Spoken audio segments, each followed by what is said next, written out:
नामांकन पत्र भरिले बीजेपी प्रार्थी शिवाराणी नायक। चलित निर्वाचन में नामांकन पत्र दाखलर शेष दिन में अर्थात सोमवार दिन विशाल शोभायात्रा में बीजेपी प्रार्थी शिवाराणी नायक हजार हजार समर्थकों गहन में जाई हिंदोल उपजिलापाल कार्यालय में नामांकन पत्र दाखल कर प्रथमे सकाल 10:30 समय बनमालीपुर छकरे प्राय 10,000 समर्थक मैंने एकत्रित होते। ढेंकानाल संसदीय क्षेत्र लोकसभा प्रार्थी रुद्रनारायण पाणी, जिला बीजेपी सभापति नरेश महापात्र, हिंदोल निर्वाचन मंडली प्रभारी सुनील शर्मा और हिंदोल बीजेपी प्रार्थी शिवाराणी नायक सेठारे पहुंचवा पर घोड़ा नाच, अन्यान्य नाच, पाइक खेल, लौरी खेल, डीजे साउंड और महिला संकीर्तन मंडली हजार हजार समर्थक कर्मी जिंदाबाद स्लोगान माध्यम शोभायात्रा सेठारु बाहरी हिंदोल उपजिलापाल कार्यालय अभिमुखे बाहरी।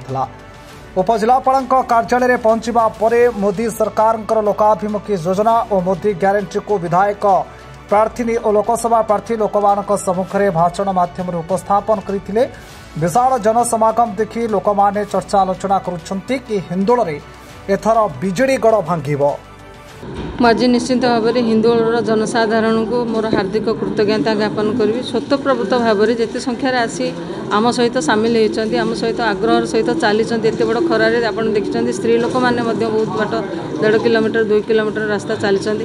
तेणु तांकर जो आग्रह रही जो स्वाभिमान प्रश्न उठी से स्वतःप्रवृत्त भाव में आम सहित रही। द्वितीय कथा है माननीय प्रधानमंत्री श्रीजुक्त नरेंद्र मोदी जी से जो विकसित भारतर जो स्वप्न देखी से युववर्ग ही आहरी आपायित होती, आग्रह सृष्टि कर आज देखिथे ये आमर जिते जनसमागम होता ता भितर युववर्ग मानकर आग्रह उत्साह आम निश्चित भाव में देखीलु। आपण मैंने भी देखिथे से माने मोदी लहर, मोदी ग्यारंटी ये सब तांको मन को छुई जाइए। तेणु से आम सहित आज सामिल होती अधिक संख्यार। पुणी आउ थे विधायिका हेबे राज्यर शासक दल जो प्रकार अगणतांत्रिक एवं जो प्रकार अनहोली अपवित्र काम चली राज्यर शासक दल रे से कारण विधायिका भारतीय जनता पार्टी प्रार्थी हेले।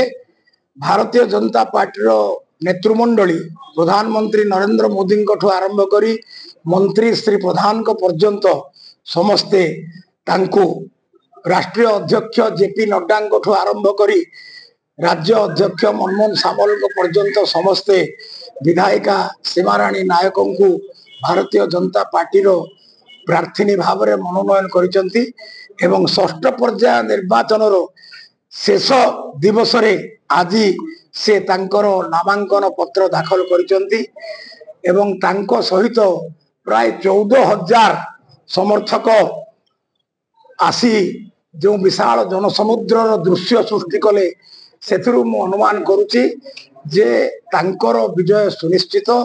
भारतीय जनता पार्टी ढेंकानाल लोकसभा निर्वाचन मंडली रे विजय सुनिश्चित एवं ए लोकसभा निर्वाचन मंडली अंतर्गत समस्त विधानसभा एवं ए विधानसभा को लगी कटक लोकसभा निर्वाचन मंडली नरसिंहपुर बड़म्बा ये सबु विधानसभा रे बीजेपी रो विपुल विजय हेबो। हिंदोल दीपक नायक ढेंकानाल त्रिनाथ वीरंक रिपोर्ट ड्रीम्स राइडर न्यूज।